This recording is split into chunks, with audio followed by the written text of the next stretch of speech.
So let's talk narcissistic abuse, right? What is narcissistic abuse in your experience, and what are the effects of narcissistic abuse? So, it's funny. I think right now the term narcissism is thrown around haphazardly in society. In terms of narcissistic abuse, what we're really talking about is when we're in a relationship with another person who the relationship is all about the other person. The victim of the narcissistic abuse tends to feel like everything is their fault, because they're portrayed as the abuser, if you will, and the narcissist is technically, or in their mind, the victim. Many times narcissistic abuse includes gaslighting, which is a form of trying to tell the victim of the abuse that their reality is not actually what happened. And they actually start to feel like they might be crazy. And the way that we actually know that we're being gaslighted is when we continually try to find evidence to prove that what we've experienced is actually what happened. And so a lot of times people will find themselves asking actually happened, or checking in to make sure that what they experienced was actually what actually happened. So that's kind of it in a nutshell. Yeah. And the gaslighting thing is so interesting. And I think, and I agree, right? That first of all, narcissistic abuse is a term that, or narcissism as a whole, that's tossed around a lot in many different ways, right? Like, and right, then there's things like narcissistic personality disorder, like a diagnosis, which is not exactly the same thing as when we're tossing around, right? Narcissism. And for, going back to gaslighting, what do you think like the long-term impacts are of someone who experiences gaslighting over and over again?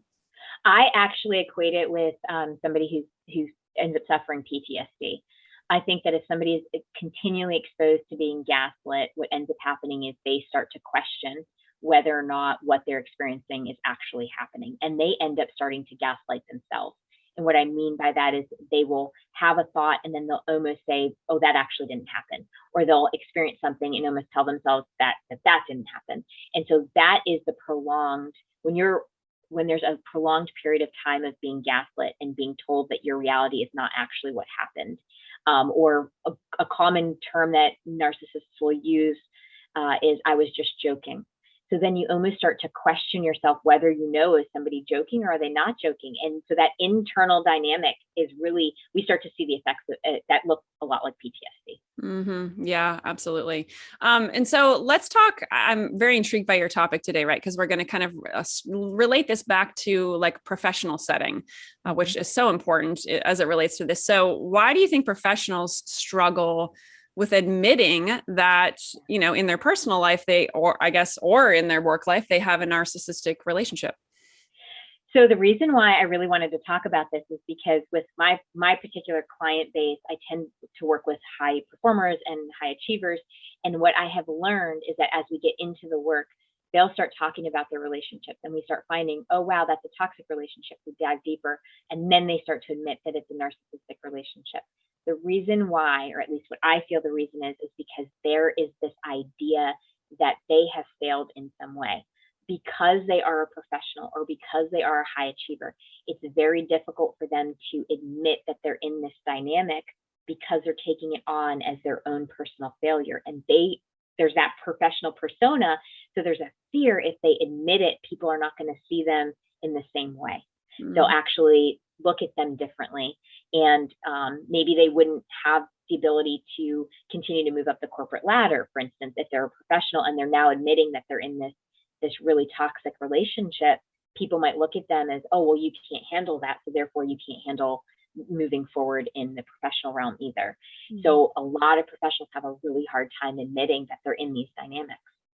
Yeah, it's interesting too, because if you work with a lot of people who are very successful or type A personalities, let's climb up the ladder, or really wanting to achieve various levels of success in their life, then having this thing in their life of a romantic partnership that is very unhealthy, or I get that shame component that you're talking about, right? Like how people can be like, man, if I'm so great at all this other stuff in my career, it really sucks that I have this relationship over here. Yeah. And why couldn't I get that right? Like, what's wrong with me that I couldn't make this thing work? or what's wrong with me that led me to this toxic dynamic. And even outside of romantic relationships in the workplace, if they're involved in a narcissistic workplace relationship, admitting that too would be a negative. They would think it's a failure on their part. They should have done something differently in order to not be experiencing that. They should be able to fix it. That's another one that comes up a lot. If I were as good as I think I am, why can't I fix this? Mm-hmm. Yeah, I was going to just ask you before you said that, right? Do you see a lot of people who do have like the struggles in the workplace with a boss or a colleague or what have you? Mm-hmm. I see it all the time. And what's very interesting too is the personalities that tend to attract a narcissistic relationship. So the people pleasing, the high achiever, the giver, the high functioning codependent, for instance, they tend to be the people who move forward professionally. They also tend to attract narcissists in their personal lives. Well, what we see is that they'll also attract it in their professional lives. So a lot of people who are dealing it within their personal lives will also be able to look to their professional lives and see, oh, wow, I'm having the same issue there, because it's how they're showing up, and recognizing that they don't have to continually overgive. They don't have to overfunction or prove their worth. And so they can presence their needs and they can presence their desires, and it doesn't make them a bad person. When they start to realize that, it opens up this door to not necessarily stay in such toxic relationships. Mm-hmm.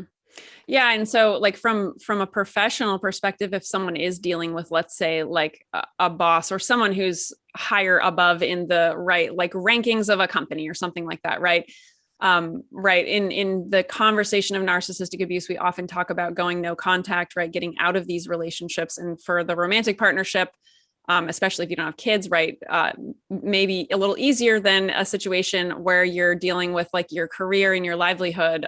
Any suggestions for those people who are like, man, should I quit my job? Should I do something totally different? Or what do you suggest there?